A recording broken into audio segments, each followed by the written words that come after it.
À l'amendement numéro 63, présenté par le groupe RCES. Madame Marche.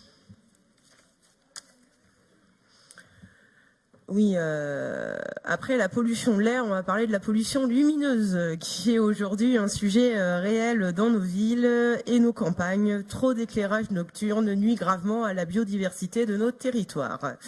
La règle 40 du projet SRADET s'attache à la préservation de la biodiversité ordinaire et ô combien essentielle. La biodiversité de jour n'est pas celle de la nuit.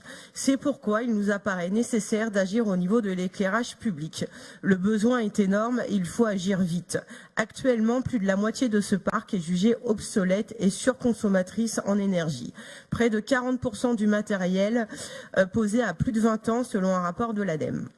Cette situation entraîne diverses pollutions, dont la pollution lumineuse. Par exemple, les boules diffusantes éclairent plus vers le ciel que vers le sol et génèrent une importante pollution lumineuse nuisible à la biodiversité.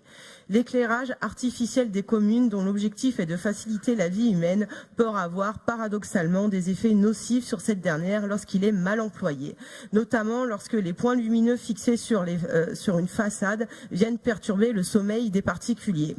Une source de lumière due à un rideau mal fermé viendrait à réduire la production de mélatonine et perturber sérieusement le sommeil. Il peut aussi avoir un impact négatif sur la faune lorsqu'il vient perturber l'équilibre de la faune nocturne. 8% des vertébrés et 64% des invertébrés sont exclusivement ou partiellement nocturnes. L'éclairage public fait fuir les espèces lucifuges telles que les barges à queue noire, vanneaux huppés ou utripis, et vient également perturber l'équilibre des proies prédateurs en mettant les insectes en situation de vulnérabilité ou en effrayant certains rongeurs dont sont friands les chouettes et hiboux.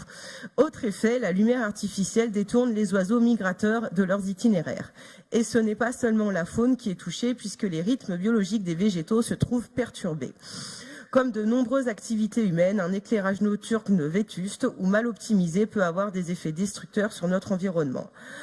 Alors que les populations d'insectes, de rapaces nocturnes et de chauves-souris sont en déclin, l'urgence à agir est réelle.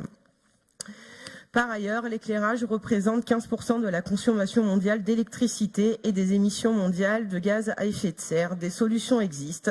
Certaines communes éteignent leur éclairage public la nuit, sur tout leur périmètre ou sur les axes les plus fréquentés. Il est possible d'éclairer mieux aussi, sans pour autant tout éteindre. Le recours à des nouvelles technologies comme la variation d'intensité lumineuse couplée à la détection de présence permet d'adopter l'éclairage public aux besoins des usagers en éclairant moins, voire pas du tout. Donc nous estimons que la règle 40 doit donc être complétée par la lutte contre la pollution lumineuse. Merci Madame Marche.